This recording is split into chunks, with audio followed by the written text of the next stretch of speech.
Assalamu alaikum dear student. Today we will discuss about the punctuation. What is the punctuation और उसके बाद जो है इसके अंदर हम ये देखेंगे कि इसकी punctuation किसको कहते हैं और इसको जो है हम अपनी राइटिंग के अंदर punctuation का किस तरह इस्तेमाल करते हैं और जो है पंक्चुएशन के अंदर क्या क्या चीज़ होती है और इसको किस तरह इस्तेमाल करते हैं और उनके जो है पंक्चुएशन की काइंड्स जो है उनके अंदर कौन कौन सी जो है चीज़ें और उनका सैम्बल क्या होता है। तो इस चीज़ के बारे में आज डिस्कस करेंगे। तो सबसे पहले हम ये देखते हैं कि हमारे पास जो प्रीपोजिशन है वो क्या है। इसमें जो इसकी डेफिनेशन की अगर बात करें तो यहाँ पर जो है ख़ास इनकी कोई ऐसी जो है वो नहीं है प्रीपोजिशन इनके। इसके अंदर जो है डेफिनेशन हम यही कर सकते हैं कि इनके अपनी राइटिंग के अंदर इस्तेमाल किए जाने वाले जो कॉमास, फुल स्टॉप और उसके बाद inverted commas, apostrophe, full stop, question mark, ये सारे जो है क्या कहलाते हैं, ये जो है पंक्चुएशन ही कहलाते हैं। और इसके अंदर हम देखते हैं कि हमारे पास काइंड्स ऑफ द प्रीपोजिशन कितने हैं और कितनी किस्म के जो पंक्चुएशन है, हमारे पास कितने किस्म के पंक्चुएशन और उनके नाम क्या हैं।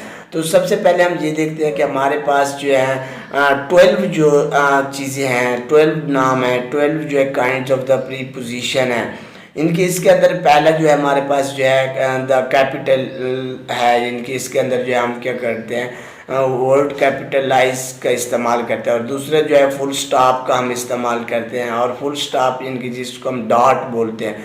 और इसी तरह हमारे पास जो कॉमा होता है उसको हम the use of the comma, और उसके बाद हमारे पास नेक्स्ट जो है द यूज़ ऑफ कॉलन, और उसके बाद नेक्स्ट जो है हमारे पास use of the semicolon, और इसके बाद जो हमारे पास नेक्स्ट है the use of the inverted commas, और उसके बाद यूज़ ऑफ द अपोस्ट्रोफी, और उसके बाद use of the question mark, और इसके बाद जो हमारा use of the exclamation marks, exclamatory marks, और उसके बाद जो नेक्स्ट हमारे पास जो है यूज़ ऑफ द डैश, और उसके बाद जो हमारे पास यूज़ ऑफ द हैफन, और उसके बाद the use of the brackets, और इसके बाद जो नेक्स्ट हमारे पास है इनके 12 जो है हमारे पास कंप्लीट हो जाते हैं।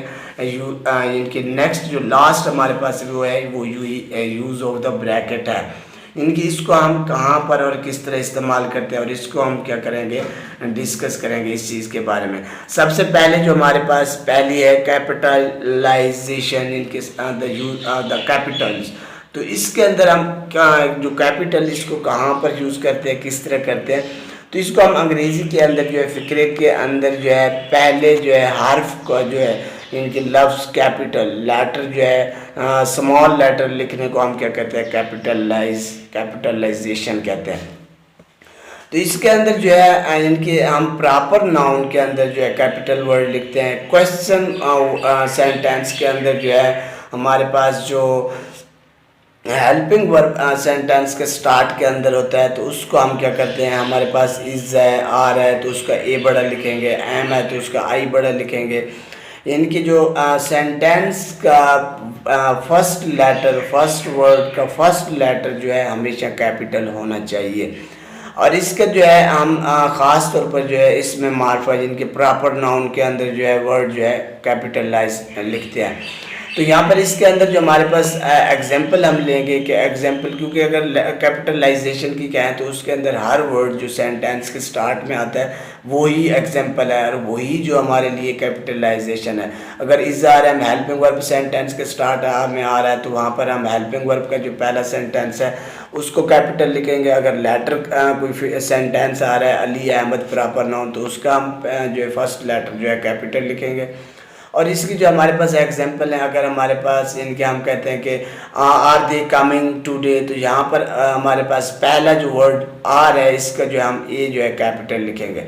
और इसी तरह हमारे पास नेक्स्ट एग्जांपल हम लेते हैं कि वी आर गुड स्टूडेंट, हम जो हैं अच्छे तालिब इल्म हैं। तो यहाँ पर हमारे पास जो वर्ड वी है इसका जो डब्ल्यू है ये बड़ा होगा, कैपिटल होगा, तो इसको हम क्या कहेंगे, कैपिटलाइजेशन कहेंगे, जो कैपिटल कहेंगे। इसके बाद जो हमारे पास नेक्स्ट जो एग्जांपल है वो नेक्स्ट जो टाइप है काइंड है उसको हम कहते हैं फुल स्टॉप। इनके ख़त्मा भी उर्दू में इसको कहते हैं ख़त्मा और इंग्लिश के अंदर इसको इख्तिताम, सेंटेंस का इख्तिताम या फुल स्टॉप कहते हैं।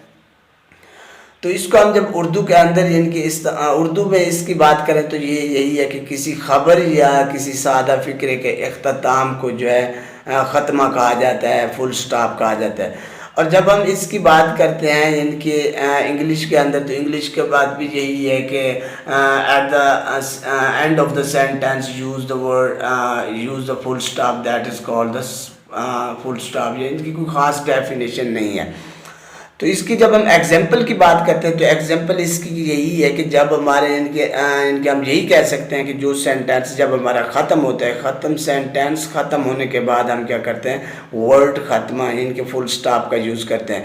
He is a good student. अब यह स्टूडेंट के एंड पर हमारे जो है सेंटेंस कंप्लीट हो गया कि he is a good student.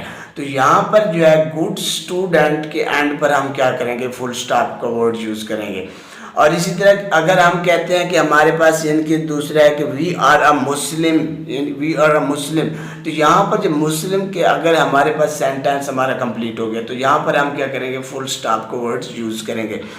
और इसके बाद हमारे पास जो है नेक्स्ट जो है stand fast and suffer long. तो यहाँ पर जो है सेंटेंस जो एक हमारे पास जो सेंटेंस है ये कंप्लीट हो गया, इसके ऊपर भी हम नेक्स्ट पर लास्ट पर जो है हम फुल स्टॉप का इस्तेमाल करेंगे। और इसी तरह अगर इनकी जो भी हमारा सेंटेंस कंप्लीट होता है उसके एंड पर हम क्या करेंगे, फुल स्टॉप यूज़ करेंगे। आई पॉलिश्ड माई शूज़। तो यहाँ पर भी जो है एक सेंटेंस जो है कंप्लीट हो गया, आई पॉलिश्ड माई शूज़ के बाद जो है हम क्या करेंगे, फुल स्टॉप का इस्तेमाल करेंगे क्योंकि हमारा सेंटेंस एक कंप्लीट हो चुका है। और इसके बाद हमारा जो नेक्स्ट है वो कॉमा है। इनके कॉमे का हम कहाँ पर यूज़ करते हैं, कॉमे को हम उर्दू के अंदर सख्ता कहते हैं।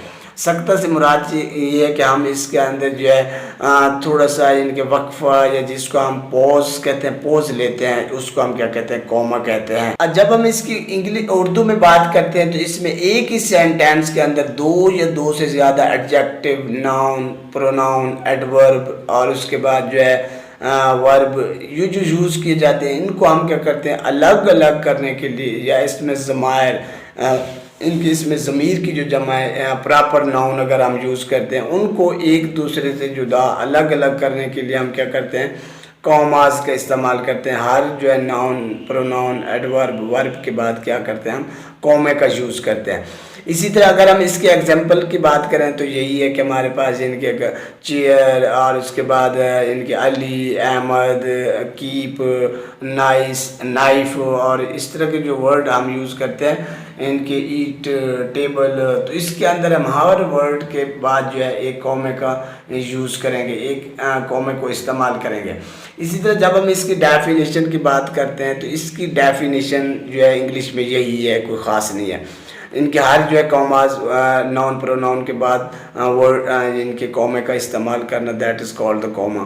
इनके आइडेंटिफाई या सेपरेट करने के लिए जो हम वर्ड जो कॉमे का इस्तेमाल करते हैं। तो इसके हम जो वर्ड इनके हम जो है इसको सेंटेंस के अंदर यूज़ करके आइडेंटिफाई जब करेंगे तो इसके अंदर हम यही करेंगे कि शी स्टूड अप और उसके बाद जो है वॉकड, डांस और उसके बाद एंड वांट अवे। तो यहाँ पर जो है क्या करती है, वो उठती है और उसके बाद डांस करती है या जो चलती है जो भी करती है। तो उसके अंदर जो है हम क्या करते हैं, इसको इनके डांस को, वॉक को, गेट अप को जो है अलग अलग करने के लिए हमने क्या किया, हर के डांस के बाद कॉमा और उसके बाद वॉक के बाद कॉमा जो हमने यूज़ किया इन दोनों को अलग अलग करने के लिए। और इसी तरह हम नेक्स्ट एग्जांपल लेते हैं। इनके हमारे पास जो एग्जांपल है, if I go I shall buy the toys. अगर मैं आऊँगा तो क्या करूँगा, ये जो है टॉयज, खिलौने खरीदूँगा। तो यहाँ पर जो हमने क्या किया, इफ़ आई गो इनकी इसके बाद हमने कॉमे का वर्ड यूज़ किया और इसके बाद जो है हम क्या, आई शैल ब्रिंग और इसके बाद आई शैल ब्रिंग के बाद कॉमा और आगे पे जो है टॉयज। तो यहाँ पर भी हमने वर्ड कॉमे का इस्तेमाल किया। तो ये जो है हम क्या करते हैं, एक नाउन, प्रोनाउन और वर्ब और एडजेक्टिव को अलग अलग करने के लिए कॉमे का इस्तेमाल करते हैं।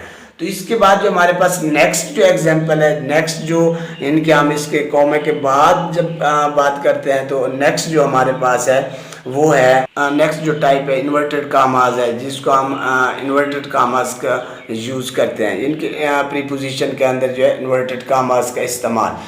इसके अंदर जब हम उर्दू के अंदर बात करते हैं कि इन्वर्टेड कामास, व्हाट इज़ द इन्वर्टेड कामास, तो इसके अंदर जब किसी जो है कहने वाले के अल्फाज, इनके जो रिपोर्टेड, इनके अंदर जिस तरह हम रिपोर्टेड स्पीच और रिपोर्टिंग स्पीच, इनके जो बोले गए अल्फाज, बोलने वाले के अल्फाज जो है उनको हम क्या करते हैं, इन्वर्टेड कामास के अंदर बंद करते हैं।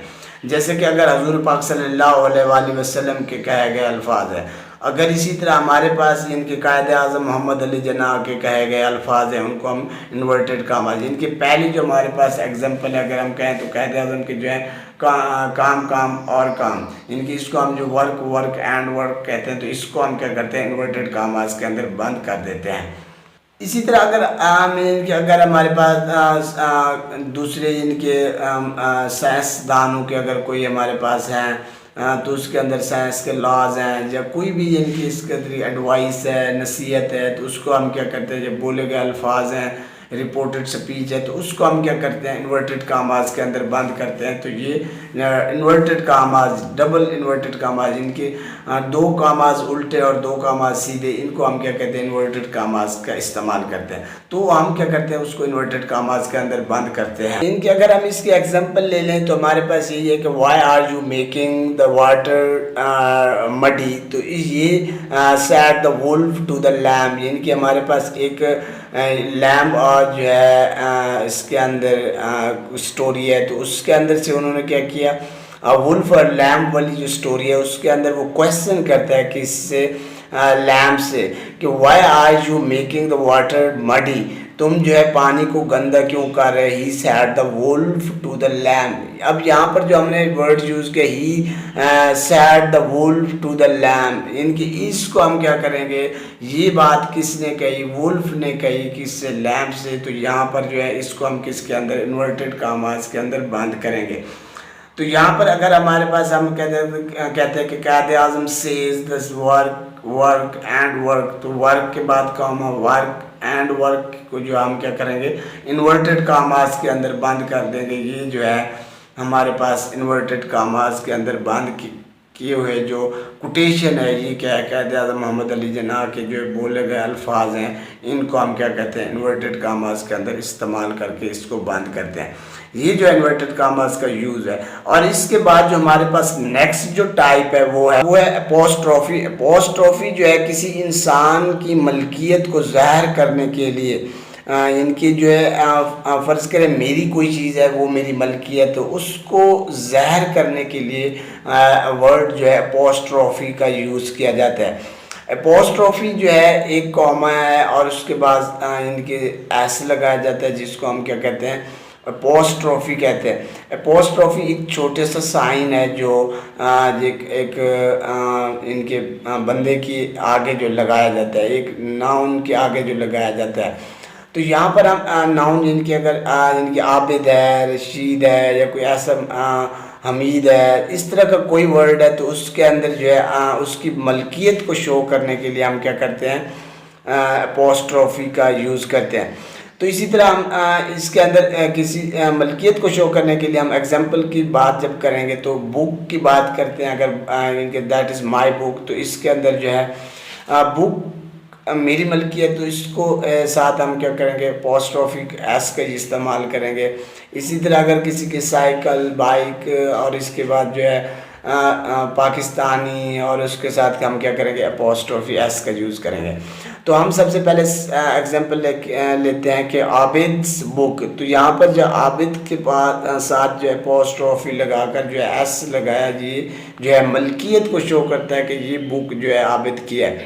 और इसी तरह अगर जो है हमारे पास इनकी नेक्स्ट जो हम कोई द टीचर्स क्वेश्चंस यहाँ पर जो है, या अगर हम इसको द प्रोफेसर्स कॉलोनी, तो यहाँ पर जो प्रोफेसर्स के बाद जो हमने क्या, प्रोफेसर के साथ अपोस्ट्रोफी एस का यूज़ करके कॉलोनी, इनके हमने ये बताया कि यहाँ पर जो ये कॉलोनी जो है प्रोफेसर्स की जो है मलकियत है, उसकी जो है तो यहाँ पर हम क्या करते हैं, हर सेंटेंस के अंदर किसी की मलकियत को शो करने के लिए अपोस्ट्रोफी एस का इस्तेमाल करते हैं।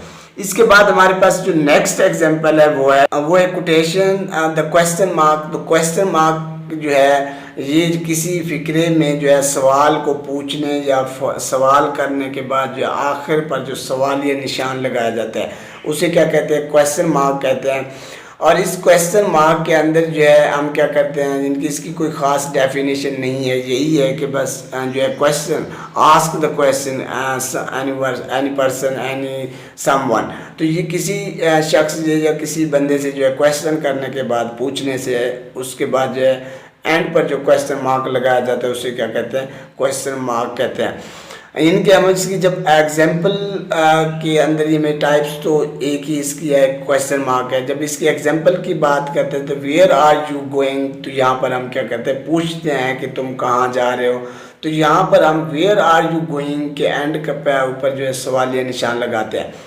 और इसके बाद जो नेक्स्ट हमारे पास है वो ये है कि वोमेन स्माइल, और उसके बाद जो है have you gone a money, तो यहाँ पर जो है have you got a money, तो उसके बाद जो है हम क्या करते हैं, सवालिया निशान लगाते हैं। तो इसको हम क्या कहते हैं, क्वेश्चन मार्क कहते हैं, सवालिया निशान कहते हैं। और इसके बाद जो नेक्स्ट हमारे पास है वो है the exclamatory marks, exclamation marks. तो इसको हम क्या कहते हैं, एक लाइन नीचे डॉट होता है जिसको हम क्या कहते हैं, एक्सक्लेमेशन मार्क्स कहते हैं। ये जो निशान होता है ये ऐसे अल्फाज या ऐसे जुमले के आखिर पर इस्तेमाल किया जाता है जो अचानक खुशी, गमी या जो है इसके अंदर हैरानी, नफ़रत, इजहार को जो है ज़ाहिर करने के लिए इस्तेमाल किया जाता है। तो अचानक जो खुशी हुई, अचानक नफ़रत हुई, अचानक हैरानी हुई, अचानक से गमी हुई, तो उसको ज़ाहिर करने के लिए हम क्या करते हैं, एंड पर एक्सक्लेमेशन मार्क्स का इस्तेमाल करते हैं। तो इसके बाद जो हमारे पास जो है अगर हम इसकी यानी कि एग्जांपल की बात करें तो वो एक ही साइन है जिसको यानी कि एक्सक्लेमेशन मार्क्स कहते हैं। तो जब इसको हम सेंटेंस के अंदर यूज़ करते हैं तो वो इस तरह करते हैं, else we have lost the match, कि हम कि मैच हार गए, काश हम मैच जीत जाते। तो यहाँ पर जो है लॉस्ट द मैच है, विन द मैच आया जाएगा, तो काश हम मैच जीत जाते। तो यहाँ पर हम क्या करते हैं, एक्सक्लेमेशन मार्क्स लगाते हैं। और इसके बाद जो है मे यू लिव लॉन्ग, तो मेरी दुआ है कि आप लंबी उम्र जो है ज़िंदा रहें। तो यहाँ पर हम जो word may you live long, यहाँ पर हम एंड पर जो है फुल स्टॉप इनके एक्सक्लेमेशन मार्क्स का इस्तेमाल करते हैं। और इसके बाद जो है मे इट रेन्स टुडे, कि अल्लाह करे कि आज बारिश हो जाए, तो यहाँ पर भी हम क्या करते हैं, एक्सक्लेमेशन मार्क्स का इस्तेमाल करते हैं। और इसके बाद जो हमारे पास नेक्स्ट जो इसकी एग्जांपल है इनके preposition, type of the preposition, type of the preposition, type of the punctuation. तो इसके अंदर जो पंक्चुएशन की टाइप ऑफ द पंक्चुएशन जो है वो नेक्स्ट जो हमारी टाइप है वो जो है डैश है। नेक्स्ट जो इसको हम यूज़ करते हैं, डैश का इस्तेमाल करते हैं। डैश का ये है कि जहाँ पर हमने जो है थिंग्स की डिटेल, चीज़ों की अगर हमने डिटेल देनी है कि ये चीज़ है, ये चीज़ है, ये चीज़ है मेरे पास, ऐसे इनके चाकू, टेबल, चेयर, तो यहाँ पर हम क्या करते हैं, डैश का इस्तेमाल करते हैं और उसके बाद जो है चीज़ों की डिटेल देते जाते हैं। तो ये जो है हर एक चीज़ के बाद डैश का इस्तेमाल किया जाता है, फिर उसके बाद एक चीज़ का डैश का इस्तेमाल किया जाता है। तो इसके बाद जो नेक्स्ट हमारे पास है हाइफन का यूज़ किया जाता है। तो हाइफन का जो यूज़ होता है ये जो है एक जो है हम क्या करते हैं कि एक पॉज लेने के लिए, एक वक्फा देने के लिए जो है इस्तेमाल करते हैं। जैसे कि अगर हमने क्या किया, कोई चीज़ इनके हम इसको जो है वक्फे के लिए इस्तेमाल करते हैं, जिसको हम स्मॉल इनके पॉज कहते हैं, छोटा सा वक्फा, थोड़ा सा ऐसे मतलब कि ब्रेक लेना, उसके लिए हम क्या करते हैं, हाइफन का यूज़ करते हैं। एक चीज़ इनके अली की बात कर ली, उसके बाद थोड़ा सा जो है ऑफ इनके स्पेस लेकर थोड़ा, उसके बाद जो है फिर अगले नेक्स्ट उसकी बात करना। और इसके बाद हमारे पास जो नेक्स्ट है इसकी भी जो है हमारे पास कोई ख़ास जो है डेफिनेशन नहीं है जिसके बारे में हम बात करें। ये हमारे पास है ब्रैकेट, ब्रैकेट्स का इस्तेमाल। इनके ब्रैकेट्स का जो इस्तेमाल होता है ये होता है कि हम क्या करते हैं, चीज़ को एक सेंटेंस को या एक कोई ख़ास किस्म की जो है उसके मीनिंग को हम क्या करते हैं, जैसे कि हम लिख देते हैं कि हज़रत मोहम्मद सल्लल्लाहु अलैहि वसल्लम। अब यहाँ पर क्या हज़रत मोहम्मद सल्लल्लाहु अलैहि वसल्लम के लिए जो है हम क्या करते हैं, हज़रत मोहम्मद लेकर SAW सल्लल्लाहु अलैहि वसल्लम के हम क्या करते हैं, जो है एब्रीविएशन यूज़ करते हैं और उसको ASW लिख कर उसको इन्वर्टेड कामास के अंदर जो ब्रैकेट के अंदर बंद कर देते हैं। और इसी तरह अगर जो है एक जो है हमारे पास इनके वर्ड है, इनके जिस तरह के हम अक्रॉस जो है हमारे पास वर्ड है और इसको हमने क्या करना है, जो मज़ीद जो है इसको जो है डिस्क्राइब करने के लिए हम क्या करते हैं, one person across one side to another side, road one side another side, एक जगह से दूसरी साइड की तरफ मूव करना। तो इसको हम क्या करते हैं फिर ब्रैकेट के अंदर बंद कर देते हैं कि इनके वर्ड द मूवमेंट मीन्स, फिर ब्रैकेट के अंदर हम क्या करेंगे, one person who move one place to another place that is called the movement. तो यहाँ पर जो है इसको हम क्या करेंगे, इस मीनिंग पूरे को क्या करेंगे, ब्रैकेट के अंदर बंद कर देंगे। तो ये जो है हमारा यहाँ पर यूज़ ऑफ द ब्रैकेट्स है और उम्मीद है कि यहाँ तक जो है चीज़ें